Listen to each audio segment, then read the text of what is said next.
Hello, family. Welcome back to my channel. For those of you who are new, I am Wangil Zalalam. And today we're talking about another lie. Well, the same lie, but repeated again by President Donald Trump. I don't know, man. I don't know why he does this. It's exhausting. It's really exhausting to deal with him constantly misleading, sharing information that's not accurate, lying, insisting that he wants, the Peace Prize for mediating. That's the main thing that he's been pushing, correct? And so he's been trying to mediate between Ethiopia and Egypt. He's tried it before. The thing is, how can you be a mediator? How can you be someone that can um, mediate an argument or a disagreement and you have picked a side already? He made it very clear that he's supporting Egypt. So how is it going to work out when you're supporting one side but you want to be the judge, a neutral, mediator in this case? It just doesn't make sense to me. But this is him talking about the Nile Dam, Ethiopia's dam, which is called GERD, the biggest dam in Africa. Watch this, what he's saying. That's uh, the dam that's been built in Ethiopia. It's one of the largest dams in the world, the largest dam in Africa, but it's one of the largest dams anywhere in the world. It was financed by the United States. And Like, come on. I did this even last time. For those that want to just Google, open your phone right now as we're speaking. Please just turn on your Google, Chat GPT, Gemini, whatever you use, and ask, did the US fund the Nile Dam of Ethiopia? This is the answer that it will give you. No, the United States did not fund the construction of the Grand Ethiopian Renaissance Dam, despite recent claims by President Donald Trump asserting that the US financed or stupidly paid for the project. There is no evidence to support this statement. I, let him finish his speech. it basically blocks the Nile River. When I think of Egypt, I think about the Nile more. Okay, good for you. A lot of people actually think about Egypt when they think about Nile because of, one, Egypt has done such a great job in marketing that, and have dinner on the Nile River, do this, like it's almost everybody thinks about that. Fair. Okay, think about that. And Ethiopia has not done it. But does that give you the right to say, oh, it belongs to Egypt? But the one honest, true thing he's about to say is right here. So please pay attention. River. When I think of Egypt, I think about the Nile more than any other place, in all fairness. But it goes through Ethiopia. Aha. So it goes through Ethiopia. Let's But it listen to goes that through again. Ethiopia, and a dam was built. More than 80% of it, by the way, flows through Ethiopia, from Ethiopia to Egypt. That's an important fact to remember. A big one, very, very big one. And I come back, and it's become a very dangerous. Yeah, and he goes on to talk about how dangerous this is, and so in the same breath, he's talking about mediating and wanting, to help sort out Egypt and Ethiopia's issues when it comes to this dam. In case by any chance you missed it, the reason why Ethiopia and Egypt are basically disagreeing is because of this dam that Ethiopia built in Ethiopia, GERD, um, and it's one of the biggest dams in Africa. Oh, I think it's the biggest in Africa and one of the biggest in the world. And it's supposed to help enlighten Ethiopia and support African countries, because it's gonna allow others to have cheap access, right, to electricity, and by selling it. So it's very extremely important to Ethiopia's economy and people. Like, it makes me sad to even mention this stat, but 60% of Ethiopians don't have access to electricity. If I'm wrong, please someone check me in the comment section. It's the stat is so bizarre. It's extremely sad. So that's what we're trying to tackle right now.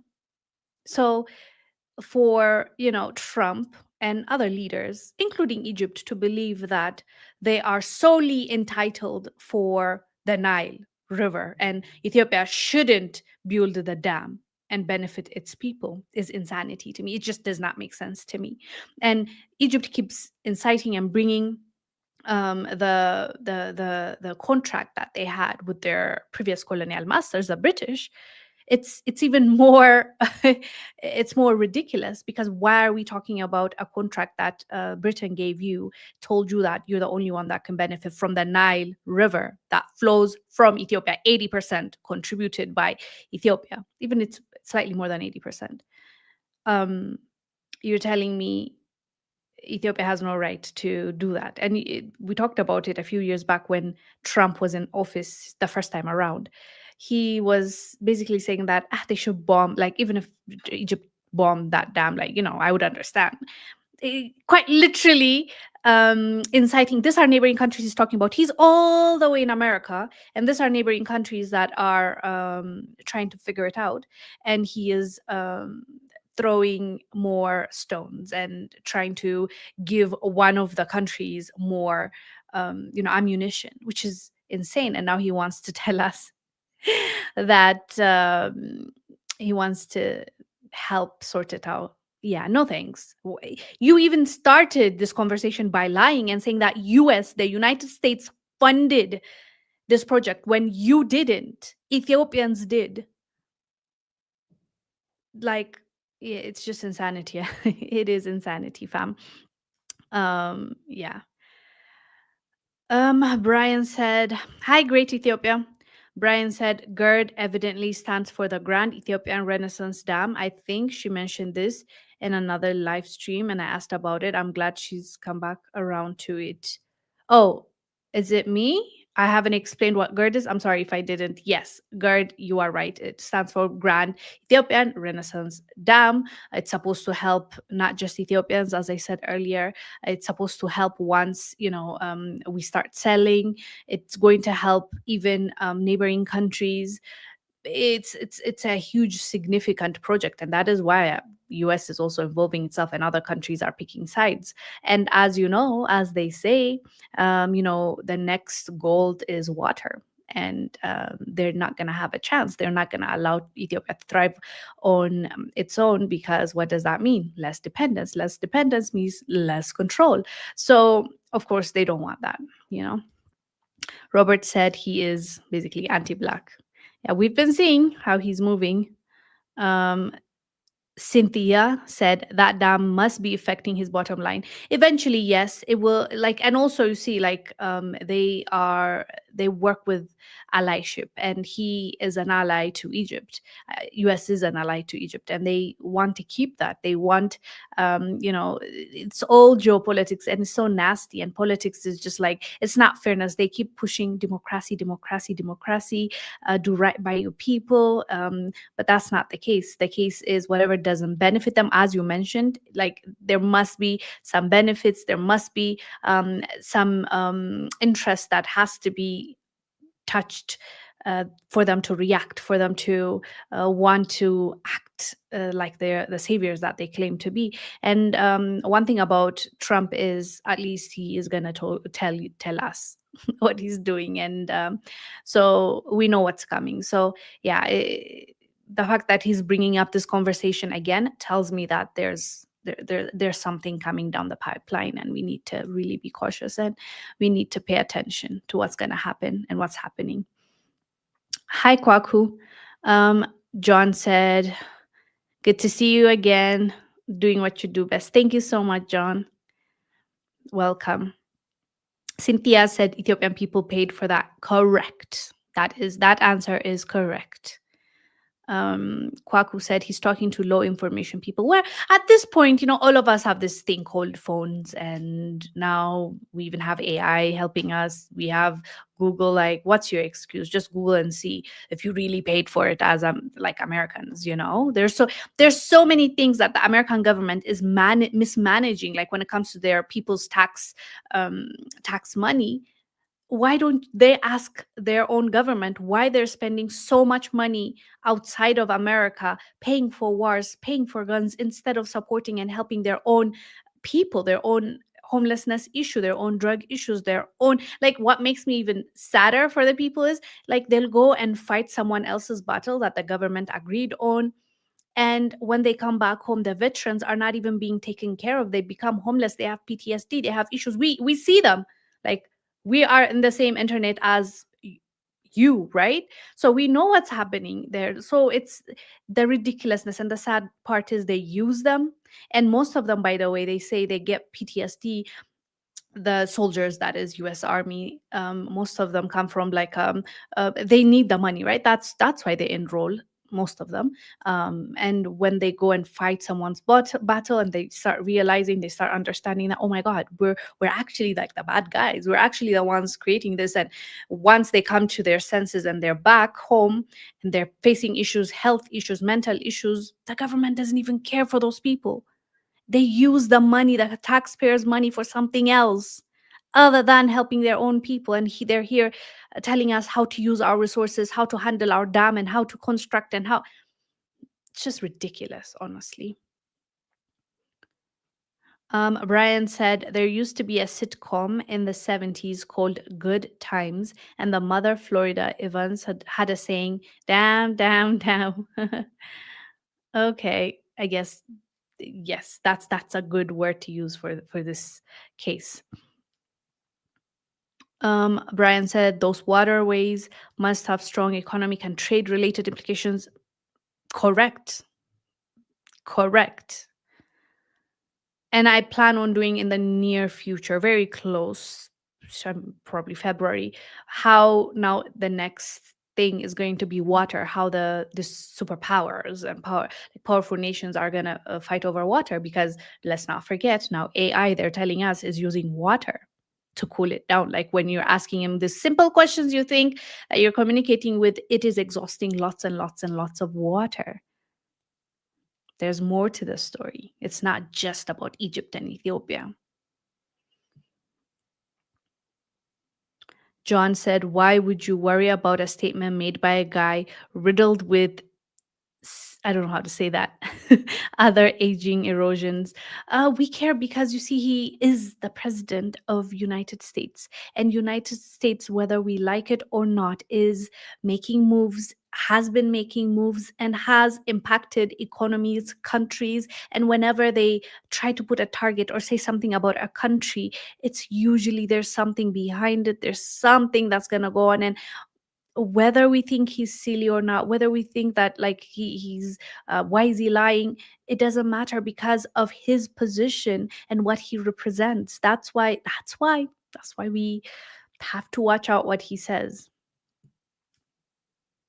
Oh, Brian answered, actually, John, and said, because he's the American president and arguably the most powerful man on earth, as they say about every US president. Yeah.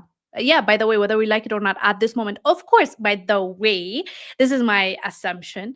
In the near future, yes, he is, as you said, most arguably the most powerful man on earth. And that is true. But as time goes by, especially since came into power, um, majority of the global, the world, the people in the globe, in the world, are realizing and waking up to the fact that um, what we've seen or thought as reality is actually warped. And there's something like what we were told like to be good is actually bad. It's like we're living in an upside down world. And especially when it comes to America, a lot of people are realizing that they're not the saviors that they claim to be. The government specifically we're talking about, they're all the things that we've talked about, all the things that we've seen, all the things that are being exposed by their own people, by the way, like this former like whistleblowers, former CIA agents, former politicians. They're telling us, including Trump and Elon. Do you remember when they did the Dodge expose thing, how much they've exposed and how they would use aid and NGOs to fund and to support rebels and to we know, right? So the world is waking up slowly but surely. And now that Trump has woken up a lot of people, not just by himself, of course, social media also exposed us to a lot of information that we would have never gotten. Now that Trump really says it how it is, right? That's the main thing that people hate about him. Other politicians know how to be diplomatic, know how to present themselves, know how to speak, know how to not to say things, even like when they don't want to say something, he'll just say it, right?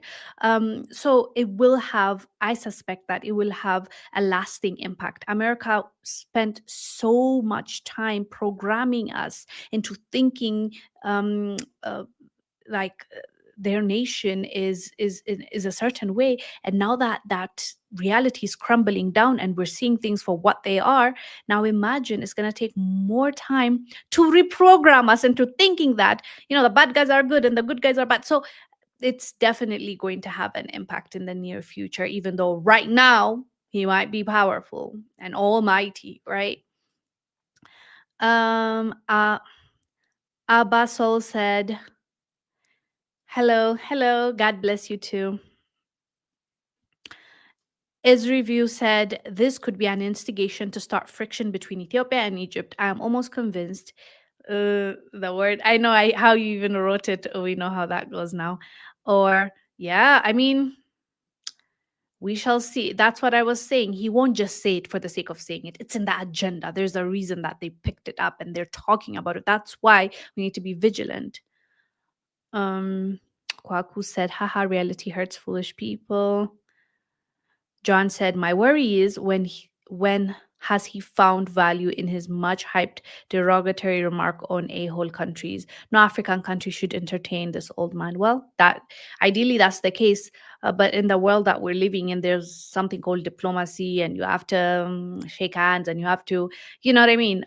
But at the end of the day, Ethiopia should make a stand. And even before, when Trump tried to make them sign, the Ethiopian authorities walked out. They never signed the agreement that he came up with as America. Of course, he's the representation of that.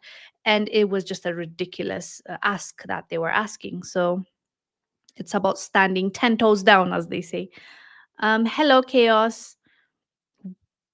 Wow, what a name. You named yourself Chaos Rain.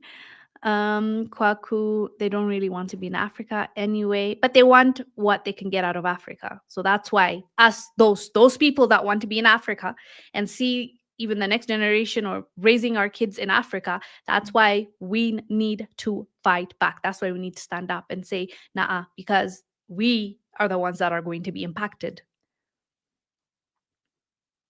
Hello, Brogu. Jeff said, will Ethiopians start banning Americans because of this?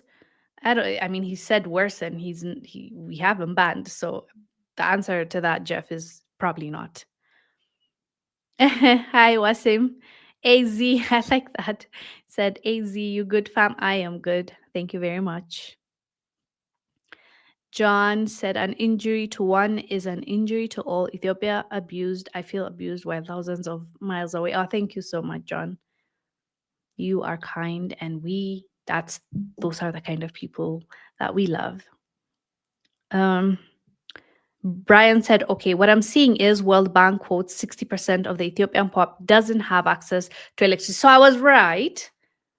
National Energy Compact for Ethiopia states 56%, but it's almost 57 million people in either case. Yes, Brian. Oh my God, you're such a fast one. Thank you, Brian.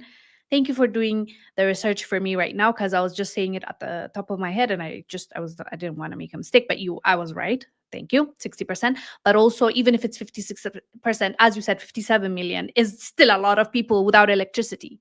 Can you imagine how much brighter and better their lives would be once they start benefiting from this? Just imagine that. Imagine that. And that's why I completely agree with supporting our dam being built. Thankfully, it's done, and starting and selling and producing and helping the people. Because at the end of the day, it's not fair that we have the Nile River as a resource and we're not allowed to use it because Egypt uses it. Of course, by the way, oh my goodness, if I don't say this, I know someone's going to come and say, so you're saying, I'm not saying any, if, in fact, what I'm saying is everyone's life is matters and it should be seen equally. Like if you're listening to Trump, you'll end up thinking, oh, Egyptian lives matter more. No, no. Ethiopians and Egyptians need, and Sudanese, by the way, it also flows through Sudan and Sudan need to come up with a plan and an agreement that will help benefit all three nations. No one is better than the other, and no one deserves to live a better life than the other. Look at Egypt's economy. Look at how Egypt is thriving. Good for them. But Ethiopia deserves, and Ethiopians deserve to live a life that is fulfilling, and they deserve to feed their family, and they deserve light as well. Brogu said, don't be surprised with what the West says about African countries. They absolutely don't want you to succeed and be self sufficient. Of course, I agree with you. Um, Brian said, I think it's more than anti Black. I think it's white nationalism. It's pro European phenotype. European undocumented immigrants, almost 5 million people, are not harassed for deportation like Mexican. I've been following up on that ICE situation. It is, oh my goodness, the land of the free, eh? Like the country that cares about people's lives and democracy and this and that. Like they're not even giving them a fair chance. They're not doing they're just attacking. As long as you look different, as long as your accent is different, it's been crazy watching what's happening in the US. Oh, Brian, thank you for telling me that. Brian said, I don't think YouTube is even registering likes for this video. I pressed it and nothing is changing so far. By the way, I've been noticing anytime and every time I'm talking about Trump and US, my videos don't get pushed. People don't get to see them, watch them. They don't get notification. So it's unfortunate that even like in a free world, we're not allowed to speak our minds, even though we're not being sinister. We're just calling it for what it is. He said something that's not true, we're talking about it, and they're shadow banning me. It's very sad, but what do I do? What do I do? Thank you for being here, though. At least I appreciate those that are here, all 99 of you, for watching this video. But if you can, just like this video in case it registers for you. Jeff said, American government doesn't care about its people. It's sad. Like, you don't do what's right for your people, and you're here lecturing us about what's best for us. Like a whole another continent that you yourself told us that you don't care for. Ay, ay, ay. Ooh, I see. A super sticker, African Native 7. Thank you so much. Thank you so much. God bless you. Yes, fam. Yeah, Brian said I didn't see anything happen after I pressed it. Well, yeah, I guess there you have it. The algorithm is punishing me, but it is what it is. I need to talk about things that are important, right? Yeah, sad, but that's the world we live in. Um, yes, so fam, that's what I wanted to talk about. Before I end this video, though, I want to show you something. People ask me like about trip to Africa, and if where do I go first and all that. I have like a clip to show you. Kind of excited about this, but yeah, watch this clip. Many Wait, let me comments and restart it from the beginning. I have been getting so many comments and messages about this. And yes, it's happening. We're going to Kenya and Tanzania this August. To be specific, Zanzibar and Nairobi. Beautiful people, beautiful beaches, safari, food, rich culture, and unforgettable experiences. If you have ever wanted to experience East Africa the right way, this trip is for you. This August, Nairobi, Zanzibar. Are you coming? If you're interested, you'll find the link in the description. See you there!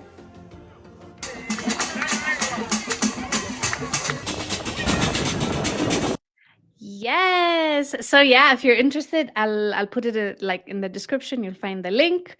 Yeah, it's gonna be almost like I would say end of year this year, so you'll have time to save in case you're interested. Anywho, I'll see you tomorrow. Stay blessed. Yeah. Bye.